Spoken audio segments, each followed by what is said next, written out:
Aqui é Marina Gajardoni, eu sou psicóloga e especialista em ajudar pessoas a atravessarem esse momento tão difícil e tão delicado que é um processo de luto. Nessa aula eu quero falar em especial com você que perdeu uma pessoa muito amada e muito querida pelo suicídio. Todos nós sabemos que todos os processos de luto são muito dolorosos. São momentos de desequilíbrio, momentos onde nós sentimos injustiça, sentimentos de culpa, muitas dores e muitas angústias. Mas o suicídio em si, ele tem vários outros agravantes. E é sobre isso que eu quero falar hoje, porque eu preciso trazer informações sobre todos esses aspectos agravantes para que a gente consiga amenizar um pouco essa dor que realmente é bem complicada, é muito desafiador. Num processo, né, de suicídio, quando a gente perde alguém muito amado e muito querido por isso, né, pelo suicídio, além de todas as dores que todos os processos de luto eles trazem pra gente, nós temos o agravante da nossa sensação de que será que eu podia ter evitado, será que eu podia ter percebido, o que eu podia ter feito para ter mudado essa situação, onde foi que eu falhei. E também tem essa questão social, né, que é muito grave, que é o julgamento. As pessoas, por não entenderem direito como que funciona essa questão do suicídio, elas julgam muito. Então, além de um processo ser totalmente doloroso, que é perder alguém muito querido, né, isso já é doloroso, ainda existe essas culpas internas, esses questionamentos gigantescos internos e também essa questão social, né, esse julgamento que realmente fere muito. Então, hoje eu quero falar sobre isso com você que está me ouvindo, que realmente perdeu alguém, né, dessa forma tão complicada. Por quê? Eu sempre falo que a informação ela é muito importante. Quanto mais a gente conhece sobre um tema, quanto mais a gente conhece sobre um assunto, mais tranquilo, mais confiante, mais seguro a gente fica para passar por esses momentos tão delicados. A morte, em geral, já é considerado um assunto muito tabu na nossa sociedade. Ninguém pode falar sobre isso. Temos muito poucos lugares para debater o assunto, poucas informações. É como se ninguém pudesse falar muito sobre esse assunto. Mas o suicídio ele é mais tabu ainda. Então, quando acontece um caso na família, na cidade, todo mundo fica muito tenso. As pessoas não têm informação, elas não têm coragem de buscar informação, mas é uma realidade, tá? Cada dia que passa, mais e mais pessoas tentam aí tirar a própria vida, muitas não conseguem, muitas conseguem, e a gente precisa trazer esse assunto para debate. Esse não é um vídeo, tá? Muito de prevenção, porque eu quero falar mais especialmente para as pessoas que já vivenciaram isso, né, que estão passando por esse momento de luto sobre o suicídio. Mas que a gente precisa falar sobre o assunto, por quê? Para diminuir tantas angústias e tantas cobranças internas e externas. E a prevenção, ela é muito importante, tá? Mas hoje eu quero falar mais sobre todas essas questões internas e externas que incomodam muito e deixam a gente realmente bem sensível diante dessa dor terrível.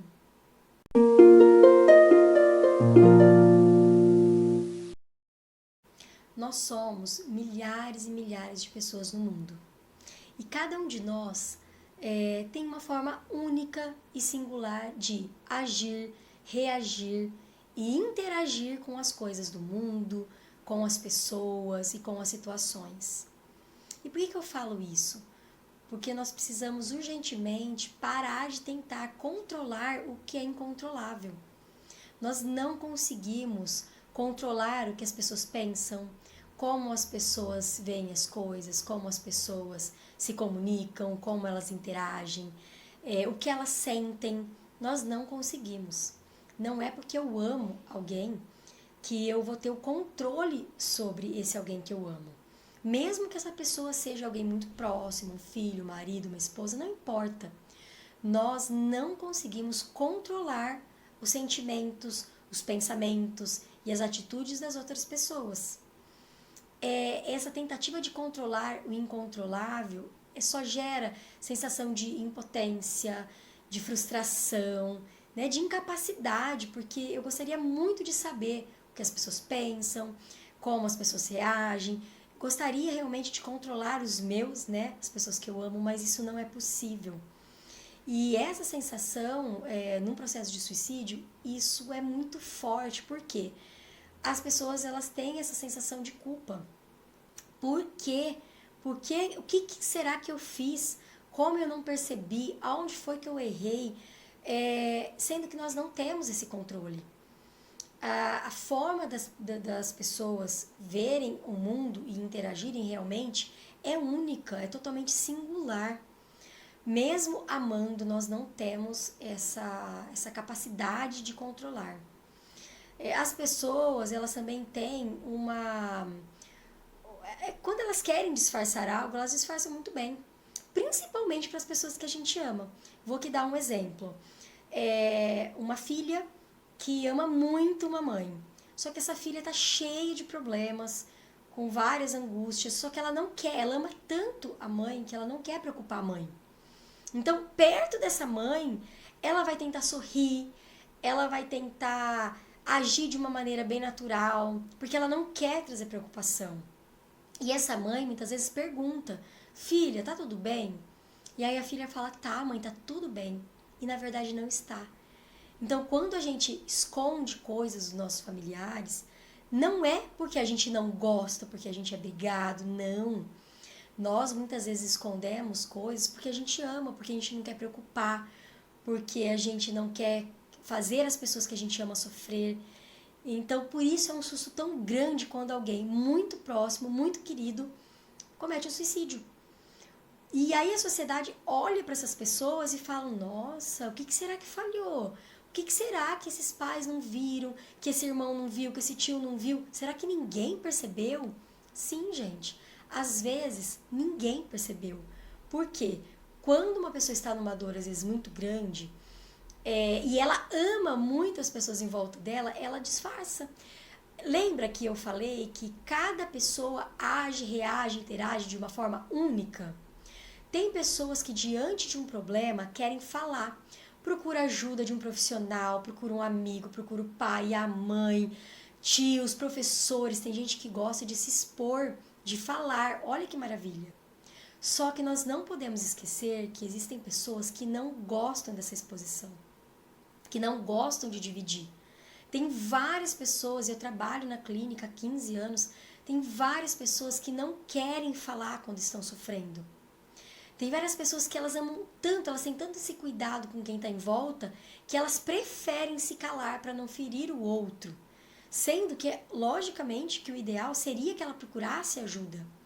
Que ela chamasse alguém para conversar, que ela pudesse expor o problema dela, porque nesse momento ela poderia ter, sim, uma resposta, uma orientação, um novo caminho.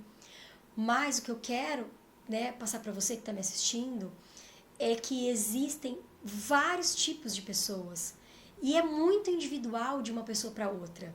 E realmente existem pessoas que não gostam de falar, não gostam de dividir quando elas estão sofrendo. E isso simplesmente é uma característica, tá? Isso não tem nada demais de ser assim. Só que em muitos casos de suicídio acontece com essas pessoas. Por quê? Elas vão se calando, calando, calando. Às vezes o problema que ela tem vai aumentando, ela não consegue saídas para solucionar esse problema. E aí o que acontece? Ela não quer falar. A estrutura emocional dela é de se calar. E aí ela não fala. E aí chega num momento de desespero e ela acaba cometendo o ato. Então, quando vocês ouvirem alguém, olha, aconteceu isso na família de fulano, de ciclano, gente, isso não foi falta de amor, não foi falta de cuidado, não foi falta de carinho, não foi falta de atenção, tá? Muitas vezes é somente uma personalidade, um jeito de agir e interagir com o mundo. Pessoas que gostam de ficar mais contidas e elas não contam. E, pelo contrário, vocês devem perceber assim, o choque que muitas pessoas levam quando acontece, tal pessoa cometeu suicídio. Todo mundo fica espantado, fala, não pode. Aquela pessoa jamais, ela sempre foi muito alegre, muito feliz, sempre fazendo brincadeiras, dando risada. Sim, o estereótipo, né, os comportamentos de um suicida não são padronizados.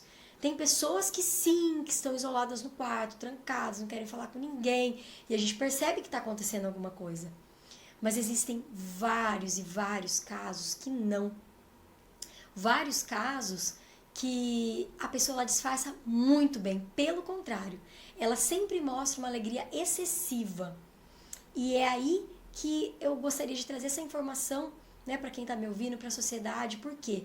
Porque julgar uma família que já está diante da maior dor do mundo, que já está totalmente aflita, porque como aquela pessoa que eu tanto amava, como aquela pessoa que convivia comigo, teve coragem de pensar em tirar a própria vida. Nós não entendemos, esse mundo interno, ele é muito vasto. E existem muitas dores que às vezes a gente desconhece. Eu, como psicóloga, ainda sou surpreendida às vezes por pacientes que me relatam dores que eu não imaginava nem que existisse. A mente humana, ela é muito ampla. Ela tem muitas possibilidades de criações e de dores também. Então nós precisamos ter muita consciência disso, para que quando a gente descubra que um familiar nosso cometeu suicídio, ou que alguém, né, da nossa sociedade, da nossa cidade, que a gente jamais julgue, que a gente jamais tenha essa sensação de que eu podia realmente ter feito tudo. Muitas vezes a gente podia ter feito alguma coisa, mas muitas vezes não. Então, como o fato já aconteceu, por que mais um sofrimento? Por que mais angústias? Por que mais pensamentos destruidores? Então, o que eu quero deixar na mensagem com vocês sobre essa questão do controle é que as pessoas são indivíduos independentes. As pessoas agem e reagem diferentes umas das outras. Uns falam e outros não falam. Uns expõem suas dores e outros disfarçam muito bem. Então, não vamos tentar controlar o incontrolável. Nós quase que temos aí dificuldade de controlar nossas próprias emoções, nossos próprios sentimentos. Que dirá os sentimentos de outra pessoa, e ainda mais se essa pessoa quiser realmente disfarçar tudo isso. Então, realmente, nós temos o controle, nós podemos controlar a nossa vida. E devemos, sim, ficar muito atentos às pessoas que estão à nossa volta, as pessoas que a gente ama, mas sempre sabendo, há um limite desse controle e há um limite dessa interferência. Muitas pessoas elas disfarçam bem e nós não conseguimos, não temos bolas de cristal, na verdade, para descobrir tudo o que se passa na cabeça de alguém.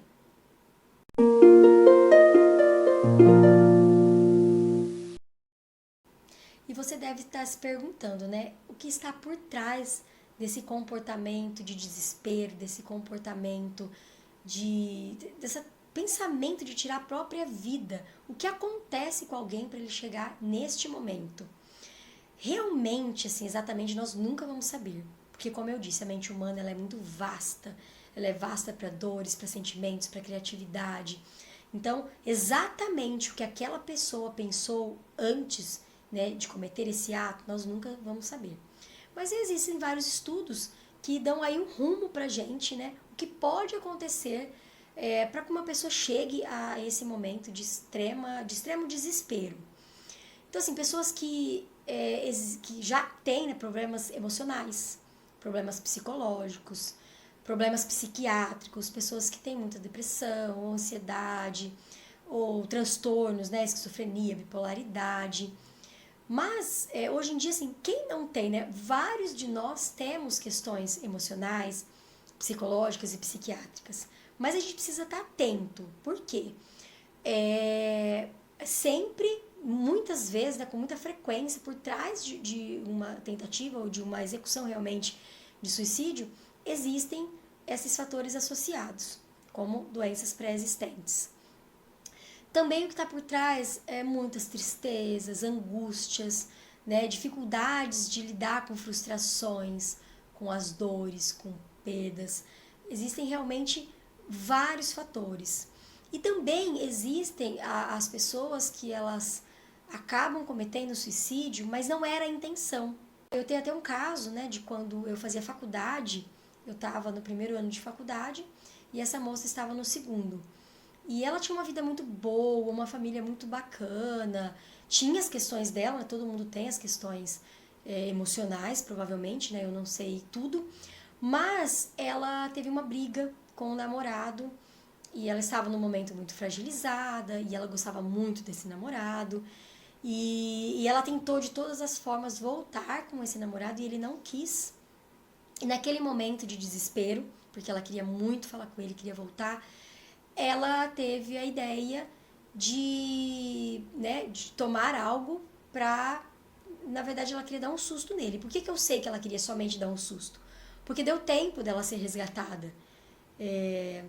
E naquele momento, na verdade, quem resgatou o pai dela era médico, foi o pai dela mesmo que cuidou dela.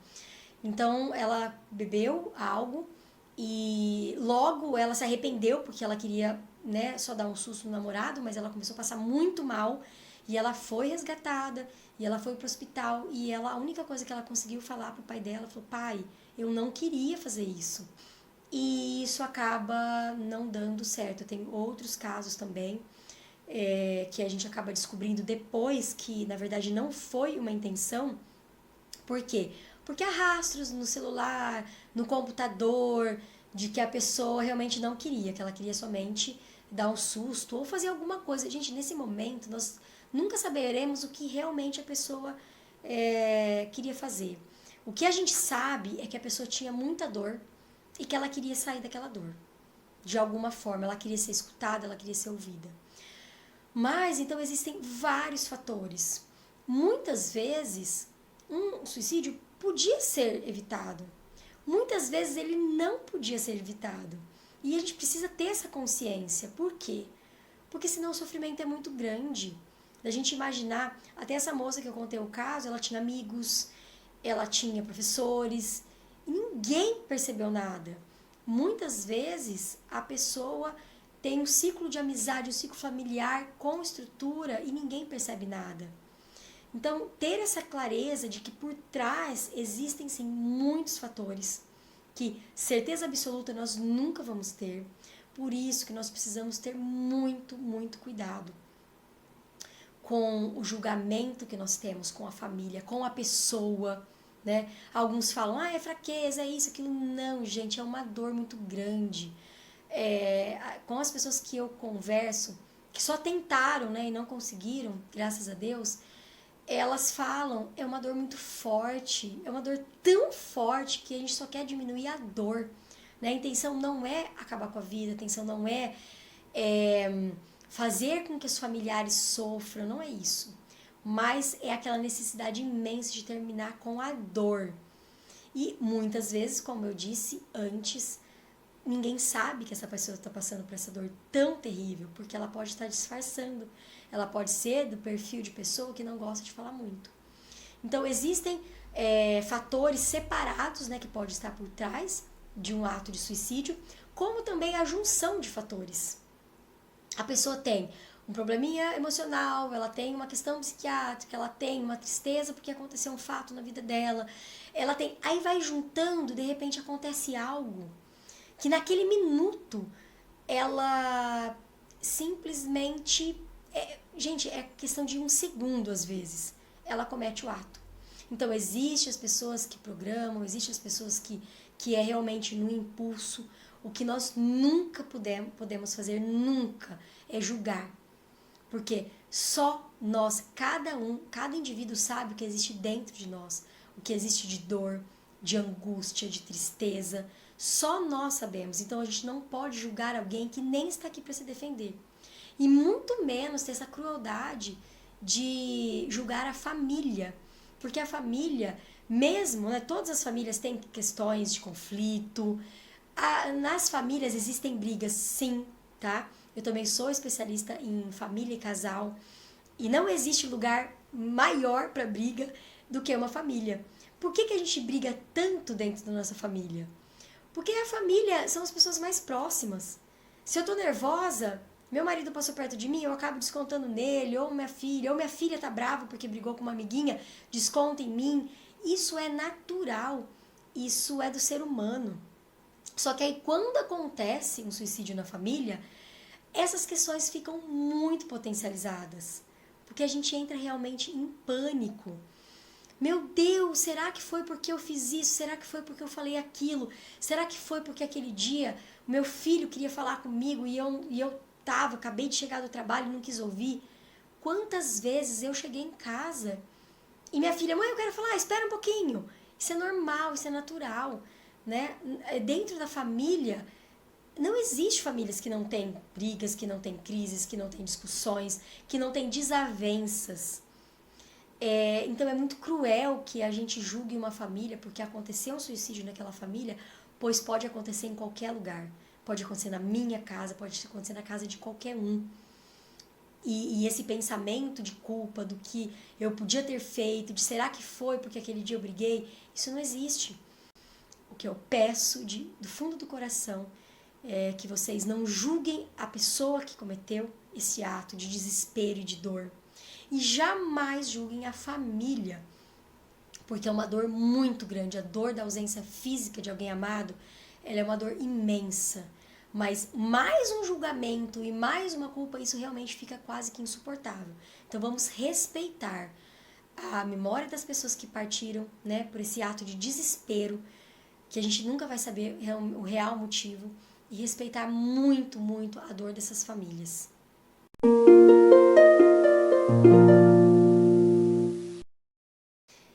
E agora eu quero falar com você, né? Com você que perdeu alguém muito amado, muito querido, muito próximo, dessa forma tão desesperadora, tão trágica, tão dolorosa que é o suicídio. Como seguir, né? Como continuar a viver depois de um susto desse tamanho, depois desse trauma vivido. Primeira, perdoe a pessoa que fez isso. Nós não sabemos os motivos, nós não sabemos se foi um segundo de impulso, um segundo de desespero. Perdoe essa pessoa. Essa pessoa jamais gostaria de ferir os que ela ama. Ela simplesmente estava num momento de dor imenso, e eu sei disso porque eu converso com as pessoas que não conseguiram finalizar o ato, e elas falam: a coisa que eu mais amo na vida é minha família. Então o que eu queria somente era aliviar a minha dor naquele momento, era uma dor muito grande, né? Então perdoe essa pessoa, ela não teve essa intenção de ferir, de fazer ninguém, né, de deixar toda essa família triste. A gente precisa entender que há dores que a gente desconhece. Perdoe essa pessoa por ela não ter contado para você que ela estava com essa dor tão grande. Perdoe ela por, né, em algum momento não ter dividido realmente com você, não ter procurado ajuda. Nós não podemos julgar as pessoas, nós não sabemos os motivos. Então a gente precisa perdoar. Nós também precisamos perdoar nós mesmos. Porque sempre vem aquele pensamento: podia ter percebido, o que eu podia ter feito, podia ter evitado. E não. Nós sempre fazemos o nosso melhor, né? O nosso melhor naquele momento. Hoje talvez você faria diferente, mas naquele momento, com aquela estrutura que você tinha, com aquele conhecimento, você fez sempre o seu melhor. Então se perdoe. Entenda que muitas coisas aqui na nossa vida nós não vamos entender. Então se perdoe. Se dê o direito de seguir, de continuar, sem tantas culpas, julgamentos internos, sem essa cobrança de que eu podia ter feito diferente. Quando nós amamos, nós sempre fazemos o melhor. Só que às vezes são fatos da vida que saem do nosso controle. Lembra que nós não podemos controlar o incontrolável. E nesses fatores, né, nessas famílias que realmente acontecem a morte por suicídio, Eu peço que, se você tiver com muitas dores, se você não estiver organizando tudo isso que eu te falei, procure uma ajuda de um profissional especializado. Esses casos realmente são muito delicados, muito dolorosos e ficam tudo muito mais potencializados os nossos sentimentos. Então eu finalizo essa nossa conversa. Eu estou aberta para, se vocês tiverem perguntas, se vocês gostaram dessa minha explicação, que vocês mandem para as pessoas que vocês amam, porque só o amor vai conseguir organizar todos os nossos sentimentos e fazer com que a gente volte a viver. Um grande beijo para vocês e até a próxima aula.